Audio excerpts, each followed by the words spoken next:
السلام علیکم ورحمۃ اللہ وبرکاتہ۔ ایک سوال جو بہت لوگ اپنے دل میں محسوس کرتے ہیں لیکن کہہ نہیں پاتے وہ یہ ہے، میری نماز کیوں ایمٹی لگتی ہے؟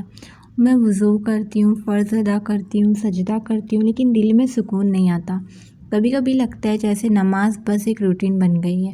آج ہم اسی بارے میں بات کریں گے، نماز ایمٹی کیوں محسوس ہوتی ہے، قرآن اور حدیث اس بارے میں کیا کہتا ہے، اور ہم اپنی عبادت میں روح اور سکون کیسے لا سکتے ہیں۔ سب سے پہلی وجہ یہ ہے کہ ہم نماز کا اصل مقصد بھول گئے۔ قرآن میں اللہ فرماتے ہیں، اور نماز قائم کرو میری یاد کے لیے۔ نماز صرف ایک روٹین نہیں ہے، یہ اللہ کے ساتھ ملاقات ہے، لیکن جب ہم اسے ایک ڈیوٹی، ایک ذمہ داری سمجھ کر کرتے ہیں تو وہ ایمٹی لگتی ہے۔ اگر آپ اپنے بیسٹ فرینڈ سے ملو اور صرف فارمیلٹیز نبھاؤ، سلام کرو، ہاں ٹھیک ہے، اور پھر چلے جاؤ، کیا آپ کو اصلی کنیکشن محسوس ہوگا؟ بالکل نہیں۔ ویسے ہی اگر نماز میں دل نہیں ہے تو کنیکشن بھی نہیں ہے۔ دوسری وجہ یہ ہے کہ ہماری زبان کچھ اور بولتی ہے اور دل کچھ اور سوچ رہا ہوتا ہے۔ اللہ قرآن میں ان لوگوں کا وعظ کرتا ہے جو غفلت سے نماز پڑھتے ہیں۔ تباہی ہے ان نمازیوں کے لیے جو اپنی نماز میں غفلت کرتے ہیں۔ ہم سورہ فاتحہ دوسری آیت روز پڑھتے ہیں، لیکن اکثر ان کے میننگ پر توجہ نہیں دیتے۔ جب لفظ اور دل کا کنیکشن نہیں ہوتا تو نیچرلی نماز لائف لیس لگتی ہے۔ سولیوشن، چھوٹی صورتوں کا ترجمہ سیکھو۔ جب تم الحمدللہ کہو تو دل سے اللہ کی تعریف محسوس کرو۔ یقین رکھو کہ ہاں، میں صرف اللہ کی عبادت کر رہی ہوں۔ ہماری زندگی ڈسٹریکشن سے بھری ہے، موبائل نوٹیفیکیشنز، فیوچر پلانز، کام، سب نماز کے دوران دماغ میں چل رہا ہوتا ہے۔ اس وجہ سے خشوع ٹوٹ جاتا ہے۔ ہر رکعت کو اپنی زندگی کا آخری رکعت سمجھ کر پڑھو۔ سجدے میں یہ سوچو کہ تم اللہ کے سب سے قریب ہو۔ جلدی جلدی پڑھنے کی بجائے آرام سے تلاوت کرو۔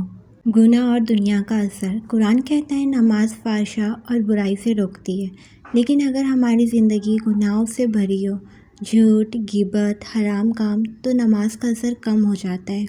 اگزامپل، اگر ایک آدمی دن بھر شراب پیے، جھوٹ بولے اور پھر رات کو نماز پڑھے تو دل میں سکون کیسے محسوس کرے گا؟ اپنی زندگی میں گناہ کم کرو، دل صاف ہوگا تو نماز میں نور بھی محسوس ہوگا۔ روٹین ورسز ریئل ملاقات، نبی صلی اللہ علیہ وسلم نے فرمایا، بندہ اپنے رب کے سب سے زیادہ قریب سجدے میں ہوتا ہے۔ نماز کو ڈیوٹی نہیں، ایک ملاقات سمجھو۔ ہر سجدے میں اللہ سے اپنا درد، اپنے ارمان، اپنے غم اور خوشی شیئر کرو، تب نماز ایمٹی نہیں بلکہ دل سے بھری ہوئی لگتی ہے۔ جلد بازی اور دنیا کا پریشر، آج کل ہماری لائف اتنی فاسٹ ہے کہ ہم نماز کو ایک 5 منٹ کا ٹاسک بنا دیتے ہیں۔ اذان سنتے ہی دنیا کے کام سائیڈ میں رکھ دو۔ وضو کرتے وقت سوچو کہ تم اپنے گناہ دھو رہے ہو۔ نماز میں جانے سے پہلے اپنا مائنڈ کلیم کرو۔ یہ چھوٹی چھوٹی عادت نماز میں روح بھر دیتی ہے۔ سنت اور نفل نماز کا اثر، اکثر ہم صرف فرض نماز پڑھ کر بھاگ جاتے ہیں، لیکن سنت اور نفل نماز تمہاری روح کو مضبوط کرتے ہیں۔ نبی صلی اللہ علیہ وسلم نے فرمایا، میرا بندہ نفل عبادت سے میرے قریب ہوتا ہے۔ اگر تم چاہتے ہو کہ فرض نماز میں بھی سکون ملے تو سنت اور نفل کو لازمی پڑھنا شروع کرو۔ دعا اور سجدے میں کنیکشن، نماز کے بعد جلدی اٹھ کر بھاگنا ایک اور وجہ ہے سکون مس ہونے کی۔ نماز کے بعد تھوڑا وقت دو، دعا کرو، سجدے میں اللہ سے رو کر بات کرو۔ یہی اصل کنیکشن ہے جو نماز کو ایمٹی سے فل بنا دیتا ہے۔ وضو کے وقت سوچو کہ تم صاف ہو رہے ہو۔ نماز کے دوران سلو ریسیٹیشن کرو۔ ہر سجدے میں اپنی فیلنگز اللہ کے سامنے رکھو۔ نماز کے بعد کم سے کم 2 منٹ دعا ضرور کرو۔ نماز ایمٹی نہیں ہے، ہماری اپروچ ایمٹی ہے۔ اگر ہم نیت صاف رکھیں، قرآن سمجھ کر پڑھیں، خشوع حاصل کریں اور گناہ سے دور رہیں تو نماز دنیا کی سب سے بڑی رحمت بن جاتی ہے۔